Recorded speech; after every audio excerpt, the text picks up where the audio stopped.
Today is April 18th. We've got Sharp Stats. Cole is crushing, and Boone will join us to talk about a whole bunch of things that we got to talk about. Let's talk Yanks. Talking Yanks with old John Boy and Jake. Recaps galore, weekly awards, stat lines, steaming hot takes. Get your Yankees news from these two fine dudes. It's time for Talkin' Yanks.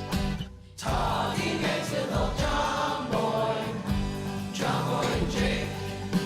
Talking Yanks with old John Boy and Jake.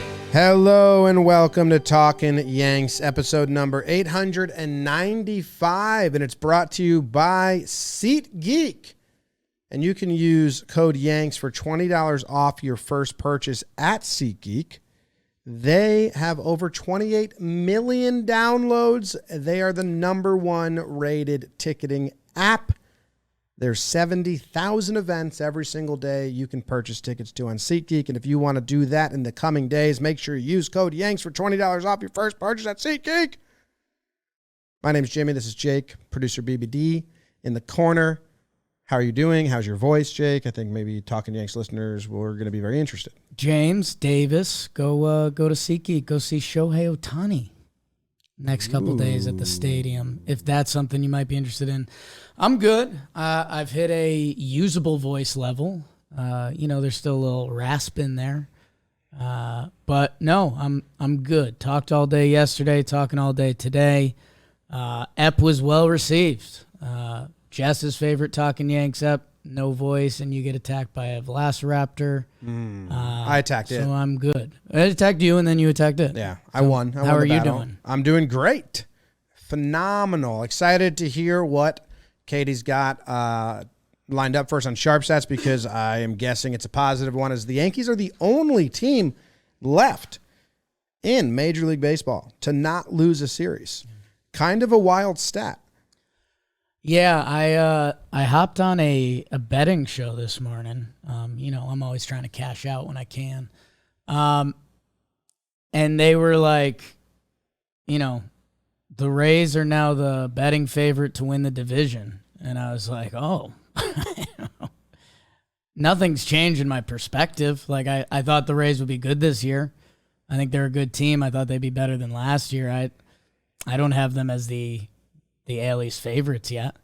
I think the Rays are pitching a shutout in games they need to win the series, or where games where they may lose the series. Right. They've lost every one. The Yanks are 0-1. Yanks are 8-8 in those games. So it just depends what you value.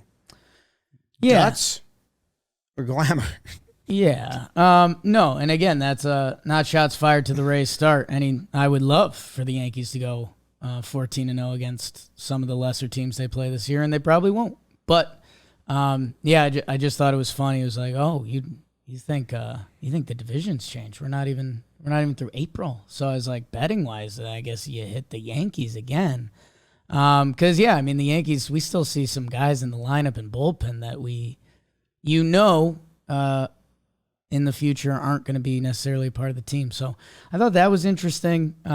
It's again, that tightrope act that has been a lot of fun so far and will eventually lead to one sad Talking Yanks at some point. But it's good so far. And it's funny looking at their team numbers. Yankees haven't hit yet.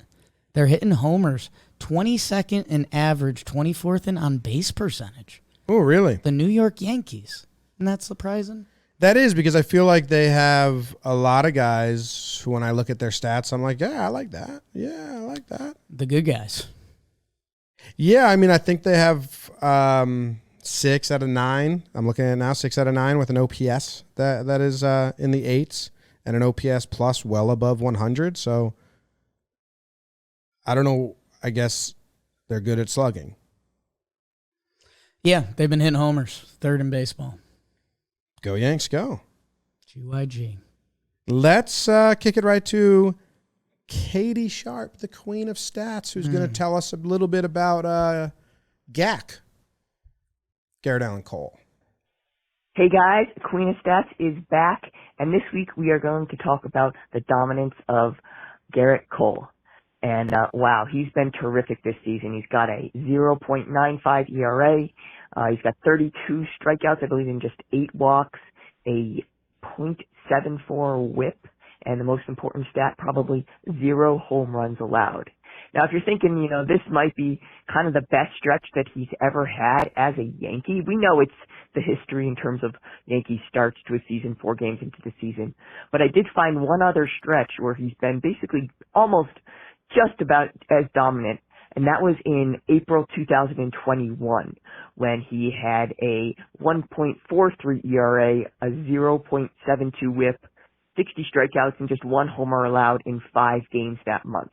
So we have seen this before, albeit only maybe one other time, one other stretch like this, but we have seen him like this. But I'm going to tell you why I think that this actually, has been a different for him. And I kind of want to go through just at a very high level what his dominance has been about this season so far. Now, normally when you think about dominant, you think about getting less contact, more whiffs, a lot more strikeouts.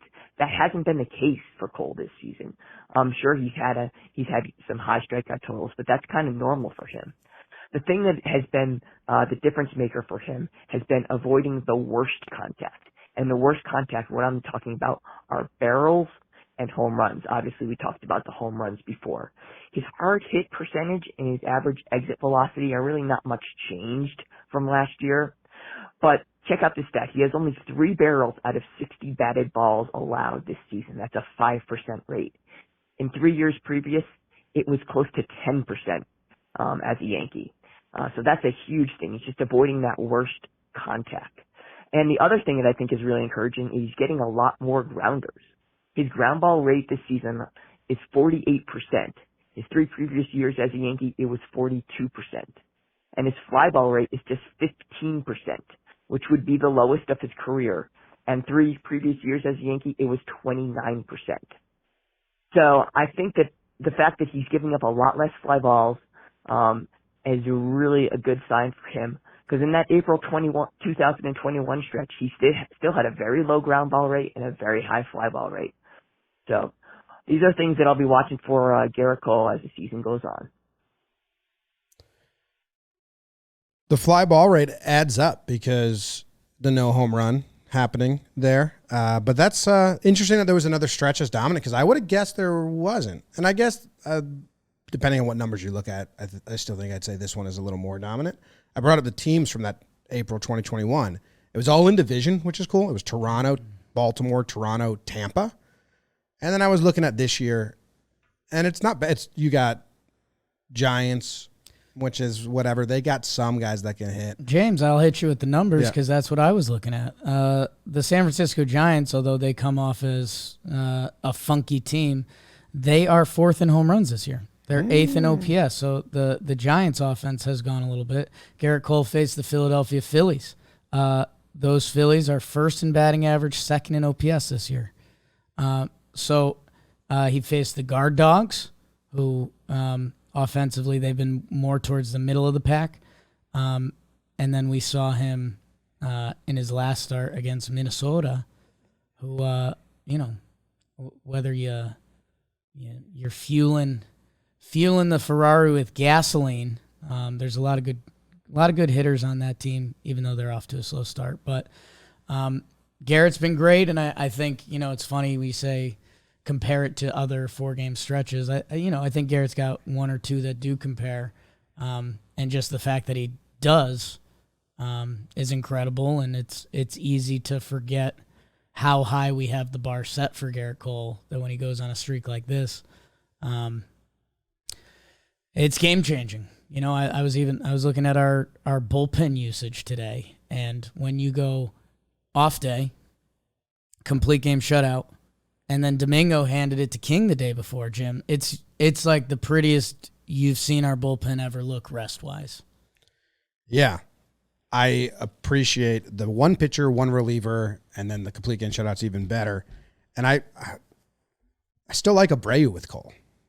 Okay, you like that pairing. Yeah. Okay. I like Cole pitching, and we don't have to use our good bullpen while he's on this stretch. If this continues for 3 more games, Like, Go to Abreu. you need the offense to give you some runs, but then you need Cole to also, like, really limit it.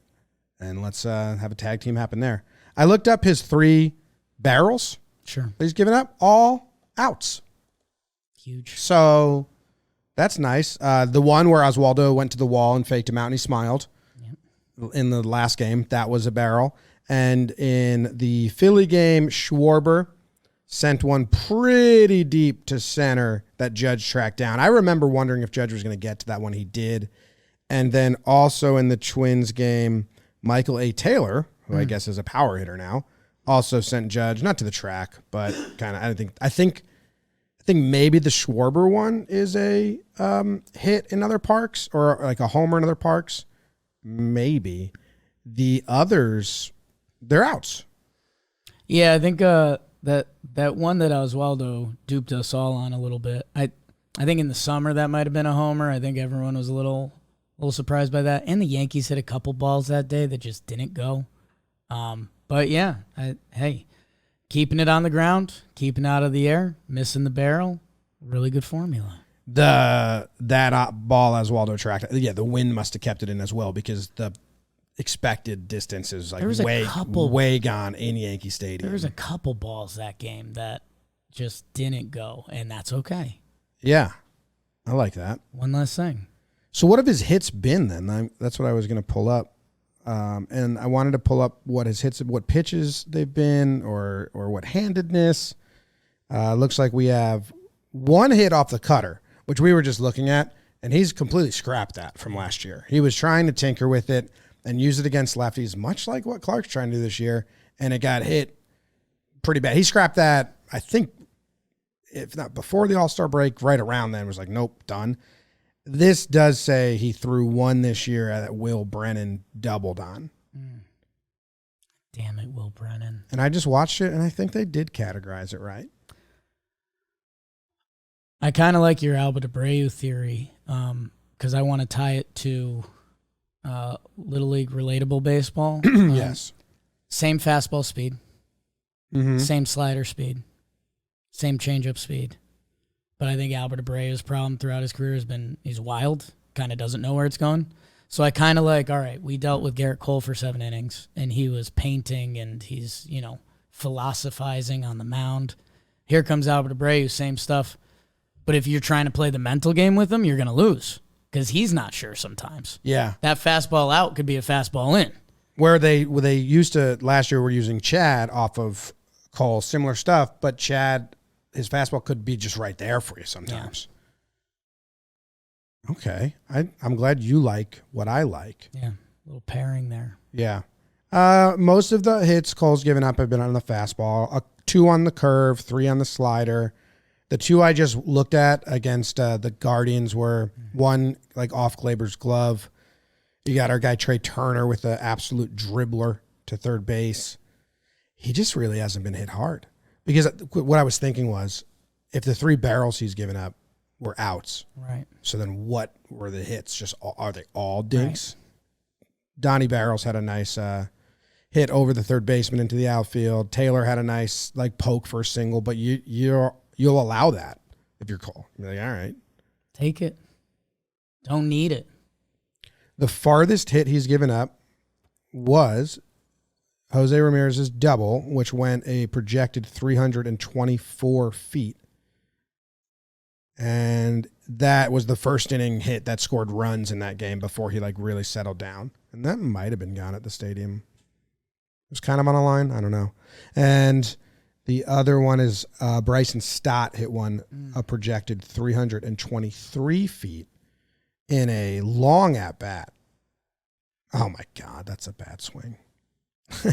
It was a I mean, it's funny that this is one of the farthest hit balls. It's a fastball that he's just like, oh shit, that might be a strike, and throws his bat at on the outside.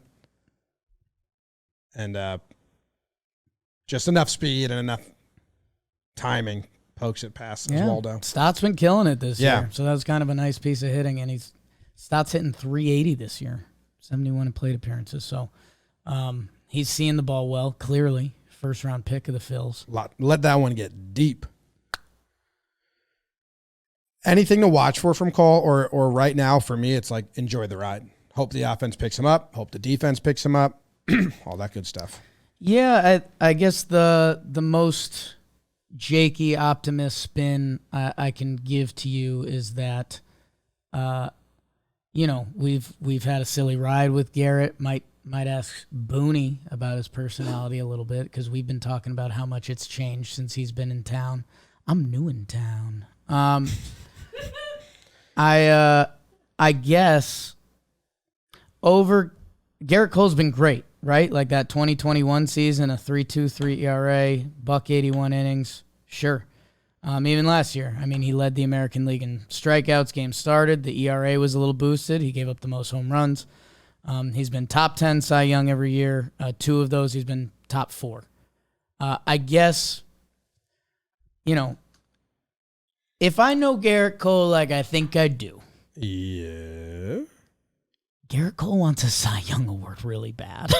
Yeah, probably. And he's gotten off to as good of a start as you can get off to. So, if Gerrit Cole ends up chasing himself this year, that's kind of fun. That would be one of the best people for him to compete against. So, yeah, I mean, we're the Yankees. We want rings, and if Gerrit Cole gets one of those, it'll be remembered more than his Cy Young. But I tell you, Gerrit Cole would really like a Cy Young. Multiple. He should have had one, I think, in 17, and he didn't get it. I'm going to pivot before we go to Boone. One more question. It's my own sharp stat that I'm bringing. It's what's Dole? What's in that jar? By Jimmy O'Brien. It's not a butter knife. Not a butter knife. So maybe it's a fork stat. This comes from the Twitter account SIS Baseball. Yeah. You know them? Sports Information Solutions. Mark Simon. Mark Simon, yeah. The best teams at turning grounders and bunts into outs this season. Number 1, the New York Yankees. And I saw this on the Yankees subreddit, and the most upvoted comment by I Write Your Music is a question I'm posing to you. He said, I've watched every game. I can't tell if the infield defense is not being challenged yet, or has not been really challenged yet, or if they're just that smooth. And I want to pose that question to you because it's kind of a good question that I've been pondering. And if you want me to leak a little bit of my answer first. You can leak. I lean more towards they haven't been challenged yet. But I have faith that they will. I don't think we've seen Volpe really get challenged yet, nor anyone at third base. I think Glaber and has been seeing some hot shots at second, especially without the shift. And I've been impressed with Glaber's D at second. Yeah, I guess in my head I'm thinking of there's one game where I walked away being like, DJ had a nice game at third today. I think he made one of his sharp stabs and then got rid of it quick and lobbed it up, and I was like, that's a nice play. But no, I'm kind of with you, and it's tough to mentally try to quantify or qualify it because in a moment you have different expectations than exit velo and where were they standing and all that stuff. But no, it hasn't felt like there have been a lot of do or die plays or true Volpe in the hole. I know he had one kind of bunny slide in the hole that I don't think he ended up getting there. Volpe is really good to his left towards the second base side because with his speed, and it takes away some of the arm strength. With his speed, he ends up throwing from a second base position. So, yeah, we haven't seen him challenging the hole too much. At the same time, and what's spinning my head around a little bit is that, man, every number that came out of our third base position last year was incredible. Donaldson and DJ combined to be, the best American League defensive third baseman last year. And I think even alone, they were close to being the top AL third baseman. So I guess those are the circles spinning in my head. I wanted to pull up, we can't do this during the podcast, but I wanted to pull up all the ground balls and kind of that we're hitting 90 miles per hour or more. and try to see like maybe there's highlights that we don't remember. That like that is a nice play. I don't know if we have time, but it'd probably be like a fun behind the scenes video of us just like rifling through and grading them. Okay. Yeah, bad. 7. Good. Okay. B. Give me a pitcher. C+. Name me a relief pitcher on the team. Obviously, Ian Hamilton. Okay. Are the boys defending Hammy when he's on the field? And he's got 1, 2, 3. He's got 3 ground balls that were 90 miles per hour or more. And let's see if they're defending for him. Come on. All right. If I hold it up, is that the best way to do this, Beebs? Yeah, for this. Okay. This way? This looks like the Twins. This is the 11-1 My in shot? blowout. Yeah, right there's good. Maybe just a Miranda little up. closer to you. Perfect. Miranda up for the Twins. 1-2 count, top 6. That's to Volpe. And, I mean, okay. I wouldn't say that was No, that was pretty routine. pretty routine, but good job. That game didn't even exist, so that's tough. 3-1 count to Christian Vasquez. Okay, that was in the hole. And the hole, and it gets by. And it gets by. Now, if that was fielded, we'd say, I mean, If You'd that call gets that a good stop. if that gets fielded, we'd say nice play. He makes it because Christian Vasquez is one of the slowest runners in baseball. yeah, a little bit perfect. Who's playing third there? I don't know. That's Nettles. Nettles, I have a picture of Nettles on the desk here. He's a funny looking guy. And one more. Last in Hamilton test. Guard dogs, tight game. Gobbled up by Rizzo. More or less easy to Rizzo. So, in conclusion, Well, made the ones they should make. play. And that's what you want out of defenders. So, Hamilton, I don't know. Okay. We'll look at the rest later. Find some special plays. I think we'll kick it to Boone. gong. Jim, Aaron Boone is brought to you by Vizio. Jim, televisions. Television. Do you know about these? How many do you have in your home? Oh, wow. A lot, because some I use as just a screen. And I love television. I mean, if you want me to count.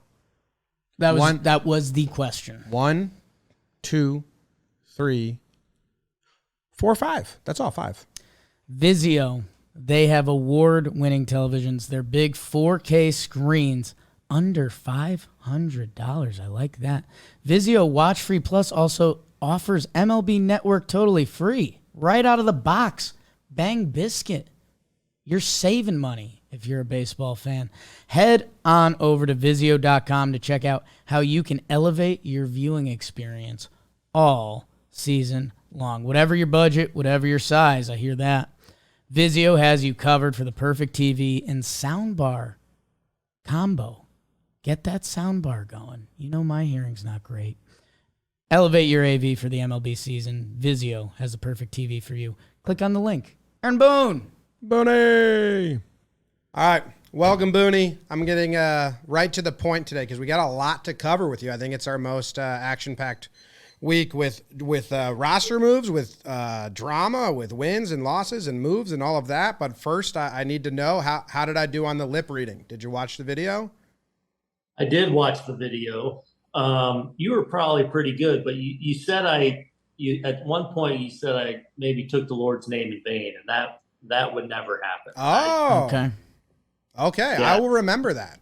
You had a GD in there, and that definitely did not happen and would not happen. So, Okay. but otherwise, I don't think I don't think you were cracking any amazing codes by lip reading me there. You know, it was pretty, yeah, and that was an easy pretty one. straightforward. Yeah, that was an easy one. It took me a while to listen to your post game to realize, because I started doing it right away, and to realize you were saying you missed the play both ways. And I didn't even realize the whole confusion with that part, that he would have been out. He was actually out at home on the play. So he was out, but was called safe, and then, but Webby was all over everything. He's like, but we didn't make the play in the outfield, so we got to not challenge. Yeah, the audio of you is very funny when they start showing it on the big board, and you're like, no, we're fine. And they were doing the same thing on the other side. You ever been in a situation where both managers are like, I'd rather not challenge because you missed a call for both teams. Yeah, I'm sure it's happened at some point, but yeah, I'm not sure. How happy are you the lads pulled out the last couple games? Because otherwise we'd be grilling you right now, Boone. In these I know, outfits. right? Yeah. Yeah, I mean, really good. Minnesota's legit. Like they feel like a really good team to me. And if they stay reasonably healthy, like I feel like just because they're going to pitch well every day, like they got a real rotation, they got back end, they got stars, I think they got a chance to be really good. So to pull those two out, especially after losing the heartbreaker, I mean, you get blown out in the first game is just one of those games, but then having that next game and losing, and for the boys to bounce back the way they did was huge. Just pleased with how the guys are playing overall. Especially when we're down a little bit. We knew this first month or so was going to be a challenge, but guys have stepped up and guys have done some winning things in some winning moments. So that's been really nice. Is there something you look for in those blowout losses as a manager to get, an energy or a vibe check, like how you want them to handle it? Like, if they're too happy or if they're too mad, or what does managing the blowouts mean after the game? Yeah. First of all, I just want us to, within the game, keep on competing. Right. And then from my standpoint, you start thinking about, unfortunately in that game, you start to think about how you're going to navigate and get through this game from a pitching standpoint, what position players might be in play, who do I want to maybe get off their feet, but also see the guys like really kind of competing. And,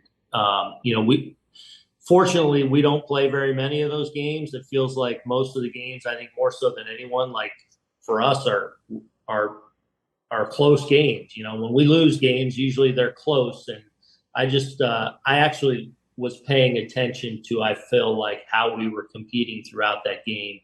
And I thought the guys did a good job of continuing to just, battle in their at-bats, and just, kind of stay pro. And I thought we did that.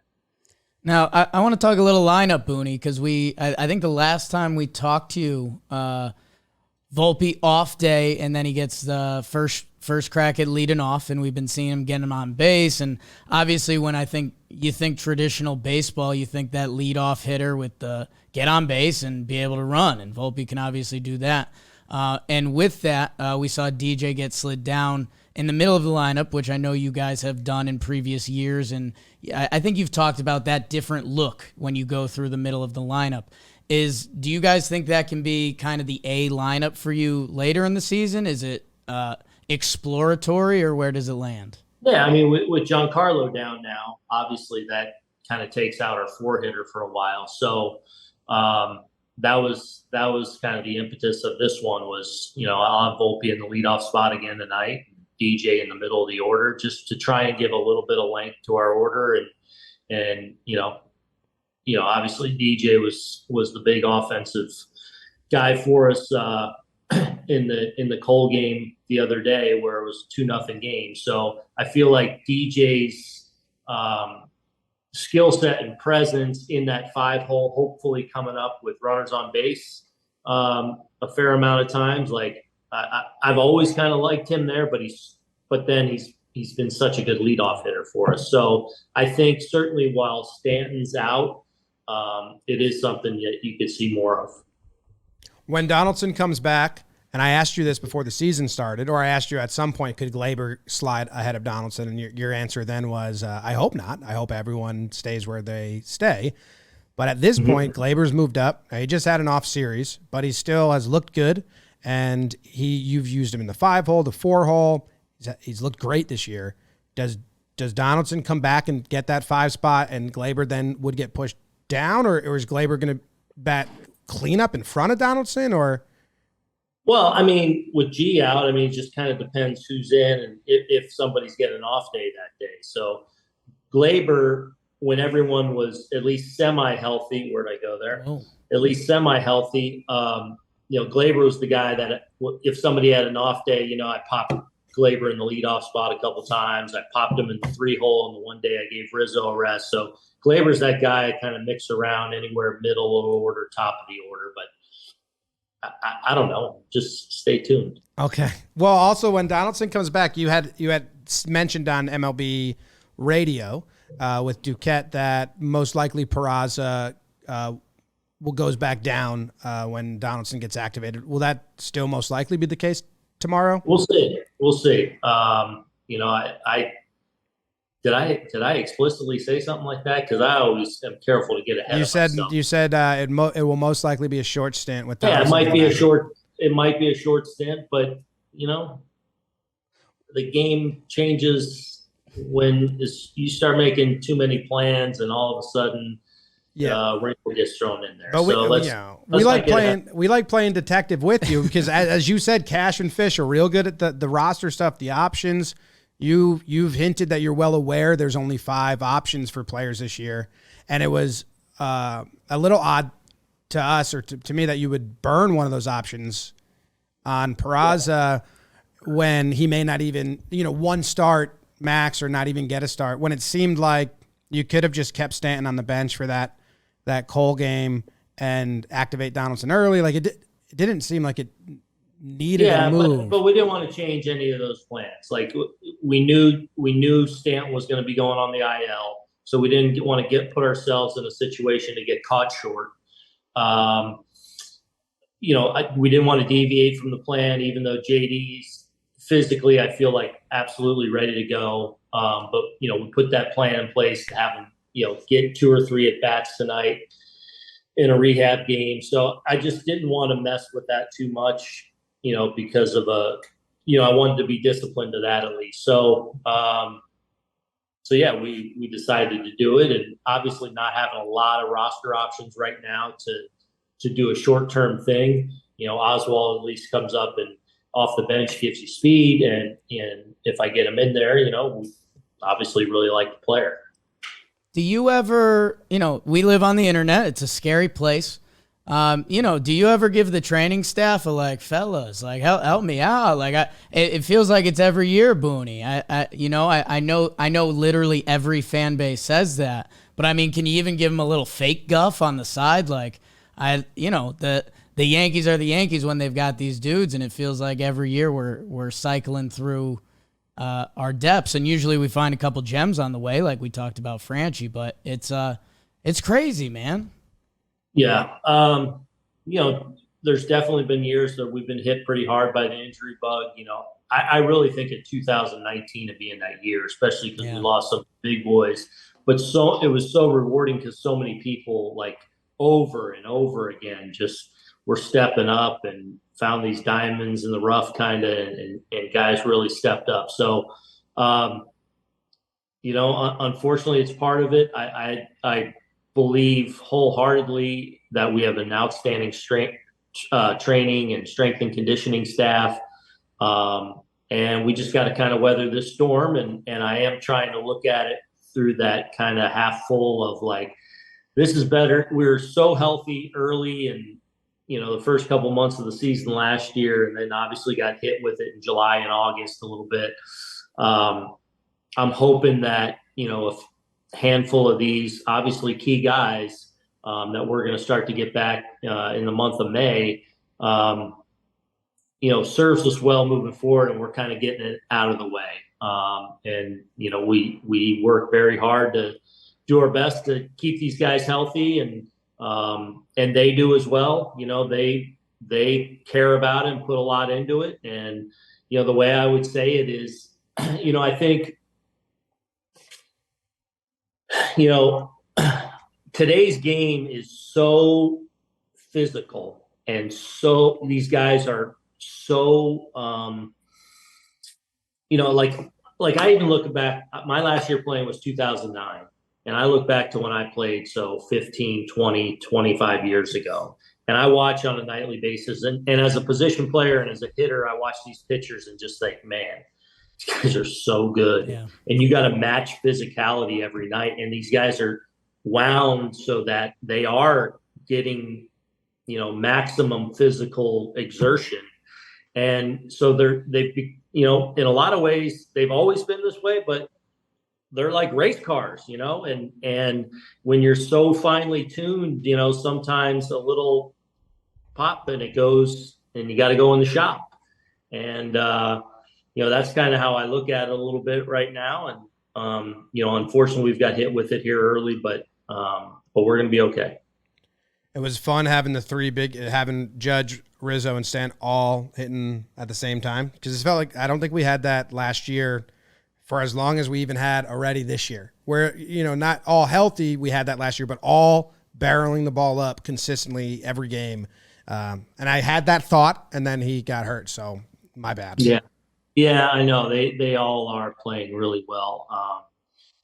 But you know what? We can mix and match it, and we'll be all right. We'll pick up G here, and all right. It creates an opportunity, and somebody's going to put themselves in the mix when he comes back, whenever that is. Hopefully we're talking about another one or two guys that have. You guys are asking. Well, now that G's back, this guy has put himself in the mix. Okay. All right. What's it? Well, now he's carved out a little bit of role and a little bit of a trust, and hopefully that'll serve us well, not only now, but moving forward in the rest of the year. Switching to the bullpen, I want to ask you about Wandy a little bit. Just how nuts is he? I guess would be the first question. Yeah, because he's awesome, man. He is nuts. Yeah, he's funny. He definitely is a beloved figure in our clubhouse. Everyone loves Wandy and his outbursts, but under all of his like funny and silliness and all that is like this pro's pro, man. He is, he's a leader in that bullpen. He's fearless. Give me the ball. Works. Sets an example of how to go about doing it. We got lucky when we thought we were getting a talented, good pitcher when we got him from San Fran. I remember but we didn't know much about him. And he's been everything and more. And he's such a key figure now, not only for us, obviously in our bullpen, but a really key guy and one that everyone really loves in our clubhouse. When we were profiling him before the season last year, we ran into funny splits in his numbers. And I want to know, because for you, for probably deep analytics people, these aren't actionable stats because they're so much to do with personality and clutch, but you played, so you probably know the balance between it. He is excellent in high leverage situations, and he is not good in low leverage situations. Were you aware of that? And then do you care about that at all? Well, I'm certainly aware of the high leverage. I've been watching him for a couple of years, and he's pitched in a lot of big games for us and a lot of big moments for us, and always seems to kind of get the job done. So no, I look at it more. So he's, when the chips are down, he's definitely one of those guys you look to. But no, I still look at it too as, my job, our job as much as possible is to try and put him in positions to be successful. And some nights, those are imperfect nights where he's not in a position that's necessarily the best. He can still usually find his way and navigate it because he's really good and fearless and confident. But I don't. Every day is different in and of itself of the season, and it's hard to even look back and say this is why he was in a certain situation that may have been lower leverage, or this is why he was in this part of the lineup in a higher leverage situation based on a need situation. So the bottom line is I trust him a ton. He's a great reliever and a key figure in our pen. But I feel like my job every night, as best I can, is to try and put these guys in the best position to deliver and get the most out of their ability. I think one of our favorite highlights over the past couple years is Wandy put on a hell of an outing, and you guys just beat him up on the mound. And it's like, we normally pitchers, it's like, hey, firm handshake, make sure you don't look him in the eye, don't touch his shoulder. You guys just beat the hell out of him. Yeah. Well, I don't. That's the guy. But yeah. I mean, that's just part of how, they he's so respected, but they actually pick on him a little bit too. So, and he wears that well. I get that. Another guy out there, I bumped into him on the street last night, Big Clay Holmes. Just a couple city guys out enjoying a nice night in the city. Don't mind us. Clay is so interesting because, I mean, when that sinker's right, what do? Nothing. You see guys go down 1, 2, 3. And I think we've seen, when Clay's gotten into trouble, it's usually wild. We saw a couple hit by pitches the other day, a couple walks here and there. I guess when Clay has one of those outings, do you guys, hey, it's baseball, let's get him the next day? Or is it, is it getting in the lab with Matt Blake and, these RPMs were up, this was down, look at this, that, and the other? Or is it like, hey, and I guess piggybacking on that, I've seen at different times you've said, hey, we wanted to get Clay back out there. Is that just pure feel and he's feeling good and he only threw 12 pitches, or what goes into that decision? Yeah, I mean, every time's a little bit different. I do feel like Clay's in a good spot right now. We're talking, there was that stretch where he had a week or two last year where he was really struggling with his delivery and lost his command a little bit. I think it was right on the heels of maybe having some back stuff going on with him. But I don't feel like it's anything like that. He had the one outing against Cleveland where, he struggled a little bit there for a couple hitters with control. But I also think part of it was by design and kind of in the end, not wanting to get beat by Quan there with the righty Rosario on deck. So there's a little bit of I'm not giving in a certain situation too, and understanding where he was in the order. The other day against Minnesota, I don't think is anything near some of the things he went through last year. This was a cue ball off the end of the bat by Taylor to start the inning, and then a 3-2 walk on a close pitch to Buxton, and then a 2-strike where he didn't throw his best sinker that kind of gets dumped down the right field line. So that's different than a couple of the outings that he had last year where he was in a spot where he was really struggling. And intertwined with that, he's thrown the ball really well. So, and I feel like he's in a good place throwing the ball. So, look, every part of the season for everyone's a little bit different, and they're going through a little bit different things. Clay's a guy that, definitely pays attention to the info and stuff. And, when there are adjustments to be made, he certainly gets in there with Matty and the guys and gets in that lab and gets after it. But I do feel like he's in an okay place right now. With the sinker ballers, is it tough? I used to have a campaign slogan called "Keep Zach Britton Regular" because he would lose the feel for his pitch. And you see, you have a lot of sinker ballers now. A lot of two-seam fastball guys. That's kind of what the pen is made up of. And with those guys, mostly they pitch sometimes better on a tired arm. So it's almost a plus if they just pitched a little bit before. Also, if they don't pitch for a while, they lose the muscle memory and get a little wild. So usually they like staying regular, but then overuse happens. And with the amount of injuries we've had in the bullpen, that's kind of a delicate balance or scary balance or juggle. Yeah. I don't know if I look at it as underuse now is all of a sudden protects them, or overuse. It's like you're trying to keep a nice balance there. So anytime you can have a few days down for one of your high leverage guys, you take that, but within that, they're still, keeping their workload going. So that's through their work that you guys don't see, whether it's pregame, whether it's postgame, whether it's getting up and throwing a pen at the back end of the game just to make sure that workload is there to give them the best chance to be healthy and to keep their normal routine.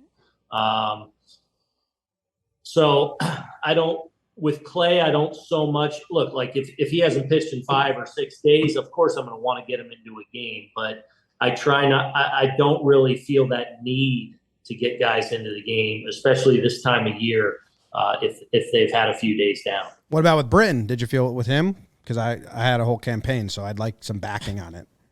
I don't know. Britt was just so good at times for us that, like, I just wanted him in the game. Like when Britt's sinker's going, man, that thing is pretty special. My new idea that I would like to happen all the time is that Albert Abreu becomes the piggyback for Cole, so we don't have to use any of the King, Wandy, Clay in Cole games. So I think your pregame speech to the offense should be, if we have to use any of these guys, you blew it.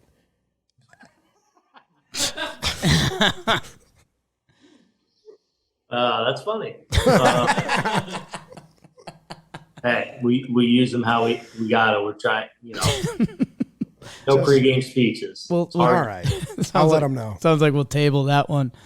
Hey, Uncle Phil Nevin's coming to town. Is there, couple text exchange, dinner on the line? Like, what's the deal? Try to nudge each other, get ejected? No dinner. We're supposed to do something. I think we were supposed to sit down for an interview today when I get to the field. So I'll get to see him a little bit. We talk all the time. So, but nothing planned as far as, I don't think I'm going to see him away from the field this time, but always good to see my buddy. It's got to be fun. Yeah, some old friends too. Gio and even Drury is coming back with his short stint with the team. That'll be fun. Gio hit a grand slam yesterday. So. Oh, he did? Yeah. Gio grand slam yesterday? Watch out for that. Yeah. That's our scouting report. Be on the lookout. He's hitting them hard. Yeah. Yeah, it's always good to see Gio, man. That's a guy that just has that kind of, just got that little inner joy about him that you can always, that's always present with him. So it'll definitely be good to see him and Marcus. Looking forward to seeing him. Yeah, and Phil Plantier's over there, who was in our minor leagues as the AAA hitting coach. So a lot of familiar faces rolling into town. Should be an exciting series. I have another. It's a half real, half joking theory or question. So if I'm on like your analytics staff and I bring this to you, how would you respond? If I say, hey, we should start tracking pitchers or hitters who are struggling with quick tempo pitchers, and then if there's a lane of them, use Wandy. Are those stats going to come into play? Like, I'll tell you, the Padres don't like it. They got a lot of guys at the top of their lineup that do not like the pitchers who are pitching at Nestor speed, at Wandy speed. And I wonder if that starts becoming a split of sorts. You throw this pitch before, 5 seconds, he struggles. Right. If I pull up the data, will you use it? Well, you know what? Will you, why don't you research that for me or get it over to us, and we'll get the right guy looking into that and seeing if that's a real thing and see if we could get some sample size going with that. And maybe we'll do that. You want to be ahead of the curve, right? So that's the next trend. Absolutely. But I think big leaguers that's happening to will make that adjustment pretty quick. Once they realize they're part of that lane. I want out of here. Oh. That's right. If we're first to it, that's the advantage. Yeah. How about the rosin situation? I did a video on that too. It was kind of a weird one. My one question is why does Domingo use rosin in the dugout and not on the mound? I don't think he doesn't not use it on the mound. I Zaprudered it. He used it once on the mound in the first 3 innings, and then he used it after every batter in the 4th, 5th, 6th, 7th. Right. So, so there you go. Like, so the umpire was just like, he hadn't used it all inning, and I was like, I don't keep track of when guys touch the rosin or don't. So I'm sure he does a little bit, but there's rosin on the bench, which is, legal. So like a lot of times before you run out, you hit it, and maybe sometimes you don't want to mess with wiping that off and getting reset, especially with the pitch clock now. You want to kind of get yourself set before you go out there. So that said, I don't really know all the, habits of every single pitcher and how many times they touch the rosin when they're on the mound or in the dugout or whatever. He turned to you and he said, "Feel my hands," and you felt them. And then he turned to Rizzo and said, "Feel my hands." And Rizzo said, "Nah," and walked away. Do you think Rizzo hung you out to dry there? What? He just said no. What? He didn't. He was like, "I don't want to do that," and he walked away. He's like, "I don't want to feel your hands." And then you were the only one that kind of handed Domingo. And like, I don't really know what I'm feeling either. Yeah, that was your face. You were kind of like, "Yeah, those are hands." Yeah. I'm like, no, we had him wash his hands. He washed his hands, and they're like, and then he hit his rosin before he went out, but it was just on his pinky. I don't know. They seemed pretty normal to me. When Rocco got ejected, he threw his bubble gum onto the field, and that's your move. Like, that's your signature move. Did you feel any way about that? I felt honored. Okay. Wow. Yeah. In your stadium. That's right. What a tribute by Rocco Baldelli. Yeah. Okay. We can backdoor that to Rocco. We've got some connects over there. Yeah. Do you want to? Okay. I'll We'll let tell know. him. Yeah. Is that why you always have the gum? You just need the ammo. I like when you kind of spit it and slap it. Split it and slap. Yeah. Spit, slap. Yeah. Yeah. I don't know. Okay. I don't know why I do things. I hear that. Volpe should keep stealing. Oh, one more thing. According to Sports Info Solutions, and I'm knocking on wood the whole time I'm saying this, the Yankees are the #1 team at turning ground balls and bunts into outs so far this season. We just went back and watched every ball hit over 90 miles per hour to all your infielders, just because we were like, oh, they seem good, but it doesn't seem best in the league worthy. Have they not been tested? It turns out whoever's doing the infield positioning at short and especially second is just crushing it. So tell that guy, good job. Glaber has just been in we had I thought one of the great plays we had this week was the double play that King got when King came in for Herman, and Miranda got the double to score that first run, and then he walked the guy, I think, and then we got hard hit ball. Might have been Kepler, who gets down the line pretty good too. That was a big time double play in a big spot that kind of settled that game for us. And I've been pleased. I've really been pleased with how the guys have played overall. It's been good to see. I wonder if the job of the shift is actually easier now. Like, with the constraints comes less decision making. Instead of like, move on the grass here, just go a little shade left, shade right. Because the Glaber, it was kind of eye opening to see Glaber just where every hot shot was coming right at him. Yeah, well, a lot of people put a lot into that, so glad so far it's working out. Are you happy with what you've seen from Volpe on the glove and the arm and the defensive front? I am. I'm just happy with all of it. Like, he's good. He's fine. He's like, whether he has a really good game, whether he doesn't, like, he's pro. He's going to be fine. When you had that shot clock stats to the infield defense, the boys won't be stopped. Yeah. I also think stolen base is going to be completely changed by the pitch clock. If the pitcher goes down to 1 or 2 or 1 seconds, I know Volpe's going. He literally has a on your mark, get set, go timer. But if the pitcher releases it at 6 or 5, you don't know. Right. Yeah. I think that's one small part of it. I think he's really good at all the other parts of it that put himself in position. I'm building a package, and I'll give it to you guys. But if you don't want it, I got to take it, to the National League somewhere. Sell it to them. I'll give it. No, we'll take it. We'll take it. Okay. Great. Perfect. And Volpe at short, Judge in center, Rizzo at first, Glaber second, DJ at third, Franchi and right, Willie DH. He should start. I got it way wrong. Got it way wrong. You're not close, and you're too late. You're too late with trying to put it together. I think Judge or Rizzo is getting a day off as a double off day, and Judge has played every game. No. Awesome. Love that. Lefty going against us tonight too. Okay. Okay. So you guys. So IKF's in. You just gotta wait and see. All right. Wait and see, boys. All right. We asked about, okay. Next time we'll get you on the lineup again. We blew it. Yeah. You gotta jump that gun a little earlier in the show and then reveal it at the end. One of your guys is coming to the office today in like 5 minutes, or he might be here.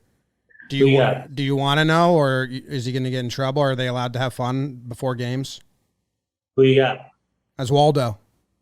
Oh, of course. Okay. Waldo can do whatever he wants. All right. Waldo's rules. Cool. That's right. All right. Waldo plays everywhere. He comes in, medias it up with you guys.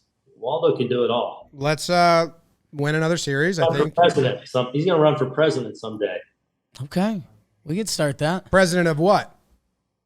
Everything. Anything, President right? Waldo. Okay, Doesn't 'cause matter. Jake was class president, so Hey, that proves let's- anyone can do anything. Wow. Yeah. Enough about it. I was junior high school Wow. vice president. It's the better gig. Yeah. Yeah. All right. Thanks, Booney. Appreciate it. All right, guys. Take care. See you later.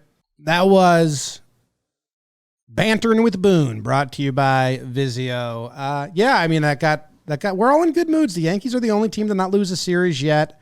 There's some pressing questions. We were kind of talking about, there's some questions about the bench and all that almost like an insulting ask that I'll save for when moods are sour. And then we'll just like, hey, we got to drop a lot on you, Booney. But they've been winning, Jim, and he's having a good time. We're peel back the curtains guy, and your first reaction was like, are we too chummy? But when you do say the Yankees haven't lost a series, only team in baseball. Yeah.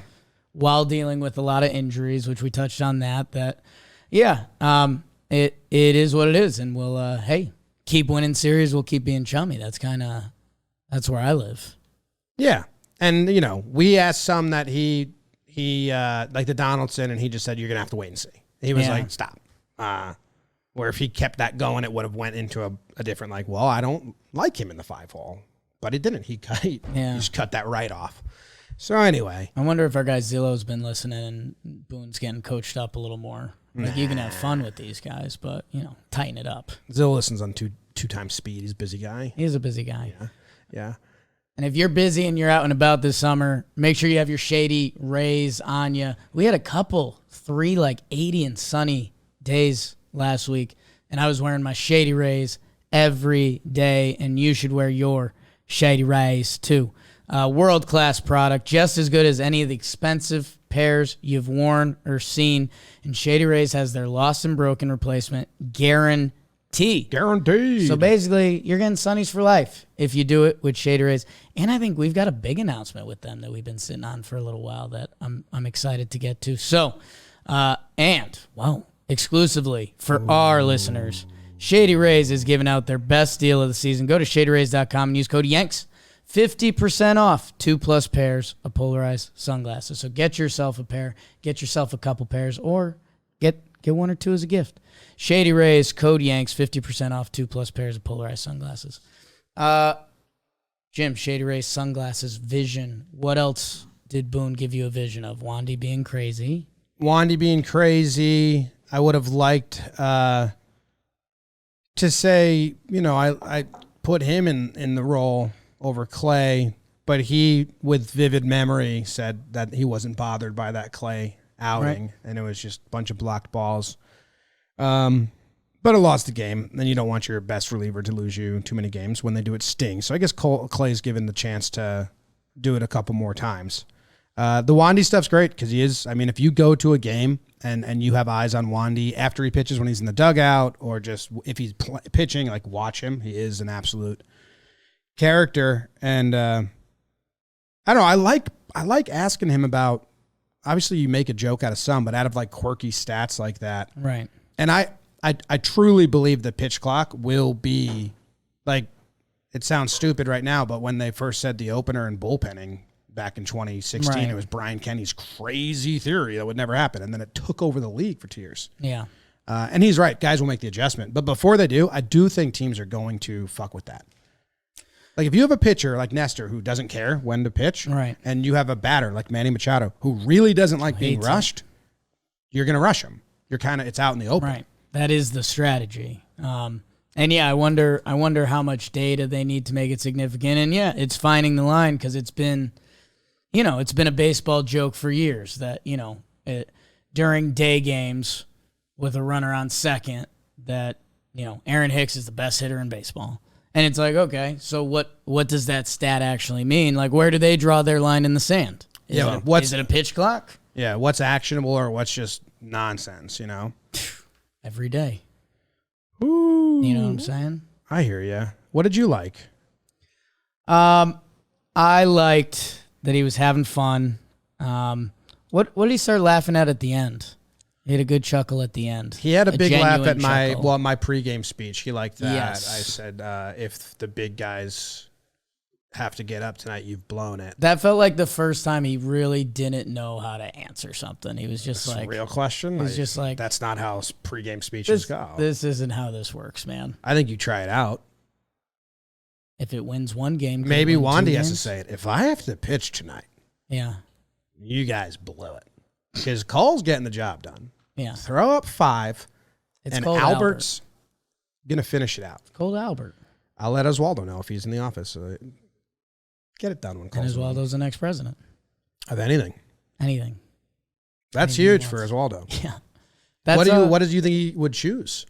It's funny. I guess if it was another player, where does Boone's joke go? Like, because, it's Waldo. Waldo can do anything. He's here. He's there. He's every bleeping where. If that's another player, I'm trying to think what's like, if it was Judge, is he just like, just make sure he gets here? Like, how does the tone change per He'd player? probably say, Judge isn't there. Don't end the show on a lie. Should we do that next time? Yeah. Every time. Hey, Judge is here. Anything you want us to tell him? Judge is not there. Not there. That's the dumb fun that I think we're looking to get to. Dump fun. All right. Fastest tempo out of all pitchers in MLB this year. Reaver San Martin. On the Reds. Yeah. Maybe. Yeah, no, you're right. He's 11.5 seconds. That's huge. Who's the slowest? Andrew Bellotti. Phil's. 19 seconds. Seems illegal, but he must have a lot of runners on base. Comes in with guys. Goes to the shot clock. Yeah. That's funny. Luis Garcia, he struggled with it because of his stuff. Alek Manoah, maybe that's also why he's... Dude. Never mind. All right. That's the end of the show. Love you guys. Go Yanks. Tell them Grams. Go Yankees.